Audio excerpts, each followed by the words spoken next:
हर रोज एक नई कहानी देखने के लिए चैनल को सब्सक्राइब करें और बेल आइकन दबाना ना भूलें। शिवानी अपने माँ और पिताजी के साथ रहती थी। शिवानी के पिता एक दुकान चलाते थे जिनसे उनका घर चलता था। शिवानी एक बहुत चंचल लड़की है जो कॉलेज में अपनी पढ़ाई कर रही थी। शिवानी को चॉकलेट खाने का बहुत शौक था। वो जब भी अपने कॉलेज जाती अपने पिता के दुकान से बहुत सारे चॉकलेट लेकर जाती। ऐसे ही एक दिन शिवानी के पिता शिवानी से एक सवाल करते हैं।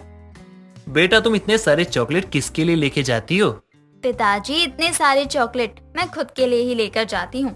मुझे ही कम पड़ जाते हैं तो मैं और किसी को क्या ही दूंगी। बेटा, कभी चॉकलेट के अलावा कुछ और भी खा लिया करो, जैसे कोई नमकीन। ना पिताजी, ऐसे मत बोलिए। मैं नहीं जी सकती चॉकलेट के बिना। अगर मैं चॉकलेट को भूल गई तो चॉकलेट मेरे बिना नहीं जी पाएगा। बस कर, ड्रामे बंद कर। मुझे पता है तो कितना ड्रामा करती है। अब जा, तुझे कॉलेज के लिए लेट नहीं हो रहा क्या? नहीं हो रहा है तो जाना तो पड़ेगा, इसलिए जा रही हूँ। इतना कहकर शिवानी अपने कॉलेज चली जाती है और अपने कॉलेज पहुंचकर अपने दो सहेली जीना और मीना से मिलती है। जीना, मीना, कैसी हो मेरी चंगू मंगू? क्या मजाक है? ओके सॉरी बाबा। चलो अब शुरू करते हैं।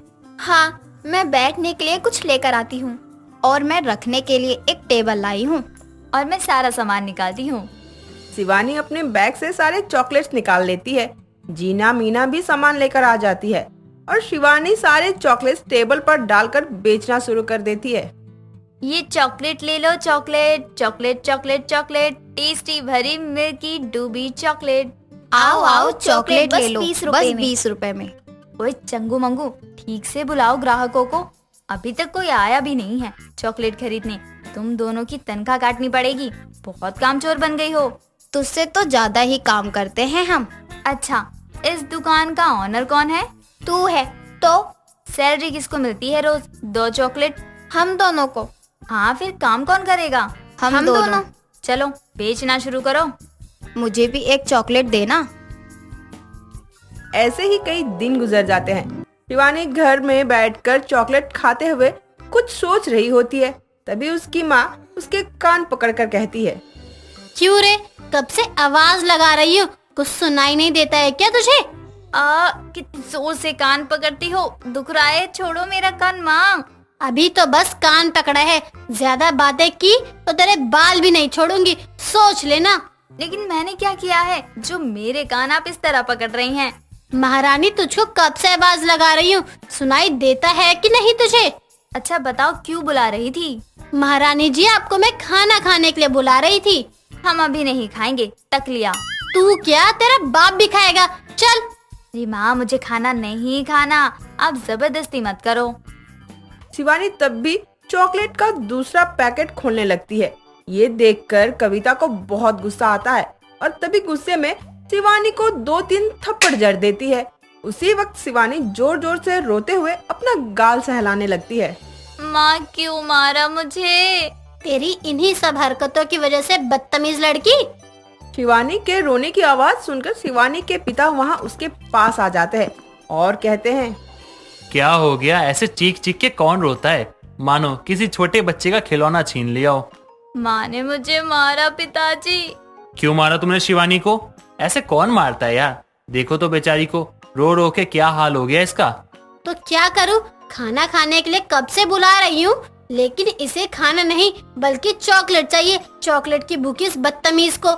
मैं और बदतमीज? लो कर लो बात। मुझ जैसा तो कोई मिलेगा ही नहीं है आपको पूरी दुनिया में। इतनी अच्छी हूँ मैं। माँ, ये क्या था? टपली थी। और एक दूं क्या, ये खाना खाने चलेगी अब। शिवानी को देखकर उत्तम और कविता हंसने लगते हैं और ऐसे ही कई दिन गुजर जाते हैं। शिवानी अब चॉकलेट को लेकर कुछ करने की सोचती है, क्योंकि अब उसे उसकी माँ जब भी चॉकलेट खाते हुए देखती है तब उसे टपली मारती है। शिवानी भी इस टपली से परेशान हो जाती है और एक दिन गहराई से सोचने लगती है। चॉकलेट खाने पर माँ मुझे टपली मारने लगती है। अब तो चॉकलेट खाना भी दुश्वार हो गया।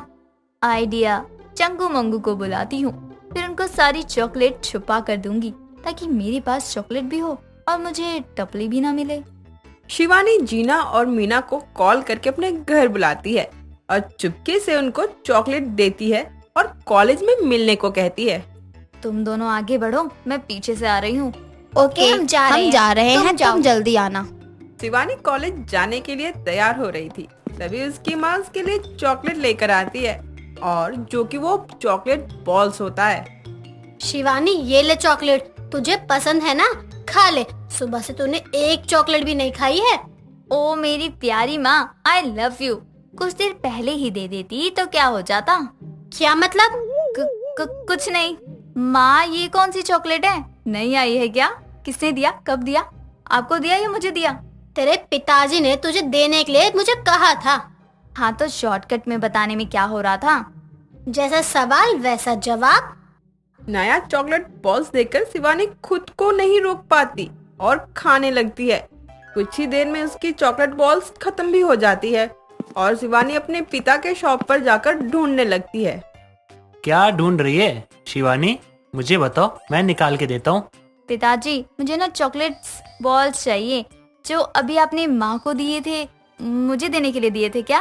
बेटा, वो चॉकलेट का लड्डू नहीं है, खत्म हो गया है। तुम एक काम करो, दूसरा कोई लड्डू ले लो, सबका मिठास एक जैसा ही होता है। लेकिन पिताजी, मुझे वही बॉल्स चाहिए, उसका टेस्ट ना बहुत अलग है, मुंह में जाते ही घुल जाता है। मुझे बस वही चॉकलेट के लड्डू चाहिए। ठीक है, मैं कल बाजार जाके देखता हूँ, अगर मिल गया तो लाके दे दूंगा। उत्तम के इतना कहते ही शिवानी कॉलेज के लिए चली जाती है और कई दिन ऐसे ही गुजर जाते हैं। शिवानी के पिता उसके लिए अभी तक चॉकलेट बॉल्स नहीं लेकर आए, तो शिवानी अपने पिता से कहती है, पिताजी, मुझे आपने चॉकलेट बॉल देने का वादा किया था, कहाँ है फिर चॉकलेट? नहीं मिला, मैंने बहुत ढूंढा लेकिन मुझे कहीं नहीं मिला।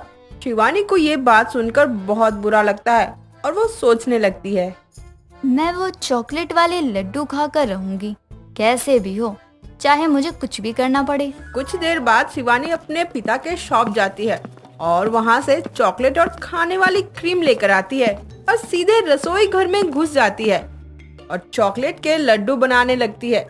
थोड़ी देर बाद शिवानी रसोई से चॉकलेट के लड्डू लेकर निकलती है और उसको चॉकलेट के लड्डू लाते देख उसकी माँ पूछती है, ये क्या है लड्डू जैसा, और किस चीज का लड्डू है ये? माँ, ये चॉकलेट के लड्डू हैं। क्या? चॉकलेट के लड्डू? कहाँ से सीख लिया तूने नई चीज? हमने आज तक तो नहीं सुनी।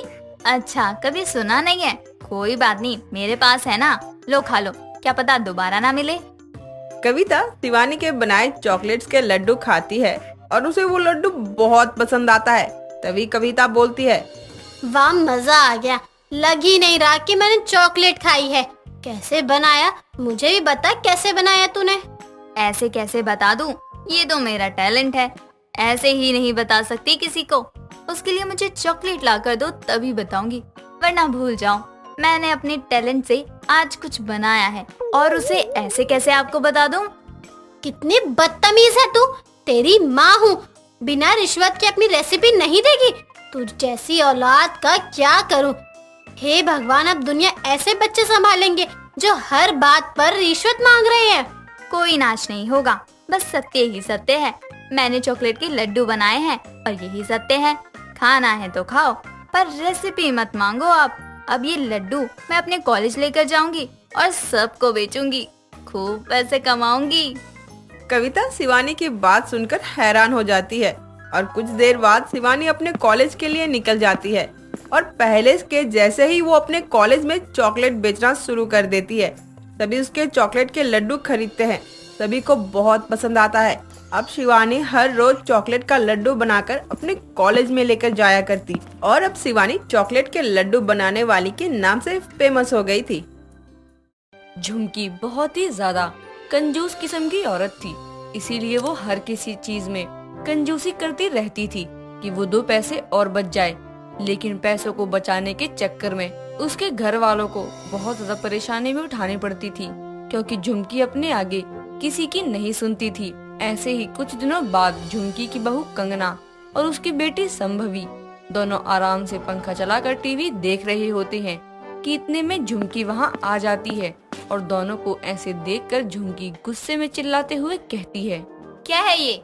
बिना बात के टीवी पंखा क्यों चला रखा है? पता है ना बिजली का बिल कितना आ रहा है? क्या माँ, आप थोड़ी बिजली का बिल देती हो, और वैसे भी पूरे दिन आपकी कंजूसी की वजह से घर में ना ही पंखा चलता है और ना ही टीवी। इतनी कंजूसी करनी होती है तो ये सब लिया ही क्यों है?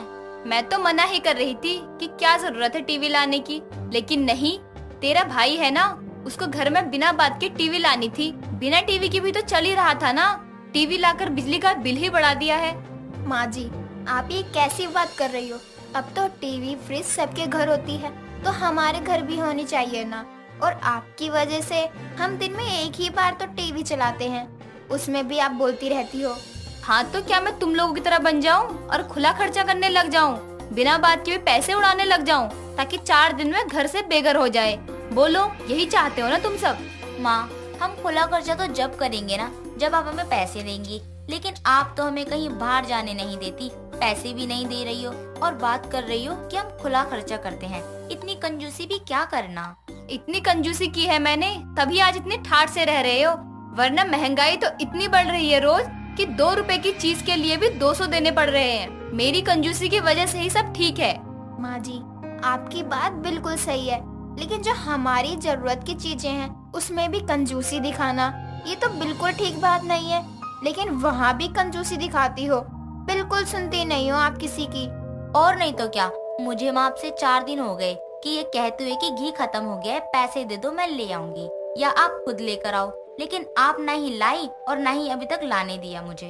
इतनी जल्दी तो तुम लोगों का सामान खत्म हो जाता है? वो घी 3 महीना और भी चलता, लेकिन तुम लोगों ने 4 महीने में ही खत्म कर दिया। अब इतने पैसे कहाँ से लाऊं मैं? पैसे पेड़ पर नहीं उगते हैं ना। माँ जी, 4 महीना 1 किलो घी चला लिया है, बहुत है। और अभी भी आप बोल रही हो कि 3 महीने चलता। माँ जी, डिब्बे को साफ कर करके चला रहे थे, अब और कितना निकालते हम उसमें से? तो तुम दोनों का कहने का मतलब क्या है? मैं अपनी कंजूसी के चलते घर में खाना ही नहीं रखती हूँ? नहीं माँ जी, हमारा ये मतलब तो बिल्कुल भी नहीं है। हम तो बस इतना बोल रहे हैं कि जो रोजमर्रा की चीजें हैं वो हमारे घर में हर समय पूरी होनी चाहिए। भाभी, आप भी माँ से क्या उम्मीद कर रही हो? ऐसा कुछ नहीं होगा। और आप ये सब बातें छोड़ो और मुझे ये बताओ कि आप कुछ दिन बाद अपने मायके जा रही हो ना, क्या पहन कर जाओगी आप? क्या पहनना है? जो है मेरे पास वही पहन कर जाऊंगी ना। मेरे पास थोड़ी ना इतना महंगा सामान आ सकता है। ऐसे थोड़ी होता है भाभी, आप अपने मायके जा रही हो, थोड़ा ठाट तो दिखाना है कि आपके ससुराल वाले कुछ कम नहीं है। माँ, आप अपने वो कंगन दे देना भाभी को। कौन से कंगन? मेरे पास कोई कंगन नहीं है। माँ, आप तो रहने दो, और भाभी आप चलो मेरे साथ माँ के कमरे में, अभी दिखाती हूँ मैं आपको माँ के कंगन, आपको भी बहुत पसंद आएंगे। माँ, अब मना मत करो और आप भी चलो। मैं मना कर रही हूँ तुझे, और तू है कि मेरी बात को सुन ही नहीं रही है। कहीं नहीं जाना है तुझे। झुमकी यहाँ संभवी को बोलती रहती है, लेकिन संभवी उसके इतना मना करने के बाद भी अपने साथ कंगना को लेकर उसके कमरे में चली जाती है और उनके पीछे पीछे झुमकी को भी आना पड़ता है। वहाँ जाकर संभवी झुमकी की अलमारी से उसके कंगन निकालती है और अपनी भाभी को दिखाते हुए बोलती है, भाभी ये देखो कितने अच्छे हैं ना कंगन, लेकिन माँ ना खुद पहनती है और ना ही किसी को पहनने देती है। ये आपके हाथ में और भी ज्यादा सुंदर लगेंगे। क्यों माँ, सही बोल रही हूँ ना मैं? अरे वाह, मेरी कंजूस सास के पास इतने महंगे कंगन कहाँ से आ गए? यहाँ तो माँ जी आर्टिफिशियल कंगन भी लेने के लिए 100 बातें सुनाती हैं, और इतने महंगे कंगन कहाँ से आ गए फिर? आए थोड़ी हैं, ये तो मेरी दादी ने माँ को दिए हैं। वरना आपको लगता है माँ इतने महंगे कंगन खुद के लिए लेगी? वो तो दादी ने दे दिए तो माँ के पास है, वरना तो भूल ही जाओ, ऐसा कुछ हो सकता है माँ के पास भी। बस करो तुम दोनों, यहाँ खड़े खड़े दोनों मेरे ही सामने मेरा ही मजाक बना रहे हो। अरे माँ जी, मजाक नहीं बना रहे, हम तो बस ऐसे ही बोल रहे थे। लेकिन माँ जी, आप एक बात बताओ, आपके पास इतने महंगे कंगन हैं तो इनको पॉलिश भी करवा लिया करो ना। ऐसा लग रहा है मेरी दादी सास के पास से सास को कंगन मिल गए और तब से वो वैसे के वैसे ही पहन रही हैं। पॉलिश क्यों करवाना है? जब इसको इस्तेमाल करेंगे तब इस्तेमाल होगा ना। यहाँ तो मैंने किसी को पहनने नहीं दिए हैं, इसलिए पॉलिश की भी जरूरत ही नहीं है। पॉलिश करवाने जाओ तो वो करते ही क्या है, सोने को और घिसकर हल्का कर देते हैं। जैसे है वैसे ही रहने दो, तुम लोगों को सोने का कुछ भी नहीं पता। मतलब आपने ये कंगन एक भी बार नहीं पहने हैं? कहाँ भाभी, अभी थोड़ी देर पहले मैंने आपसे यही बोला था कि माँ ना खुद पहनती है और ना ही किसी को पहनने देती है। वरना ये मान लो कि मैं बहुत पहले पहन चुकी होती है कंगन, और ना ही किसी को पहनने के लिए मिलेगा। इतने महंगे कंगन है, तुम दोनों से तो संभाले भी नहीं जाएंगे, इसलिए इन कंगन को लेकर कोई खतरा नहीं लेना। देख लिया ना कंगन, अब जाओ यहाँ से। झुमकी दोनों को कमरे से बाहर कर देती है और आराम करने लगती है। कुछ दिनों बाद सब खाना खा रहे होते हैं कि तभी वहाँ झुमकी का बेटा विशाल आता है और बोलता है, माँ, आज मेरा प्रमोशन हो गया है। आज मेरी तरफ से आपके लिए पार्टी है। आज शाम को सब तैयार रहना, हम सब खाना खाने बाहर जाएंगे, ठीक है ना? बेटा, प्रमोशन हुआ है तो तू पैसे क्यों उड़ा रहा है? घर पर ही कुछ अच्छा बनाकर पार्टी कर लेना। माँ, भैया आज पार्टी दे रहे हैं, खुशी की बात है। और आप हो कि यहाँ भी कंजूसी कर रही हो। आज रहने दो माँ, आज तो पार्टी है और आप कंजूसी करके वो पार्टी खराब मत करो। हाँ माँ, आज रहने दो ना कंजूसी, फिर किसी और दिन कर लेना। आज सब जा रहे हैं। तुम लोगों को तो बस बहाना चाहिए होता है पैसे बिना मतलब के उड़ाने के लिए। अरे आज एक बार तो पार्टी बनती है। और मैं क्या बोल रही थी, माँ जी वो कंगन जो दादी सास ने दिए थे वो दे देना, आज पहन कर चलती हूँ मैं शाम की पार्टी के लिए। कंगन तो कंगना के हाथ में ही अच्छे लगते हैं ना। बहू, पार्टी के लिए मेरा दिल नहीं मान रहा है और तुझे वो कंगन चाहिए। वो कंगन किसी को नहीं मिलेंगे।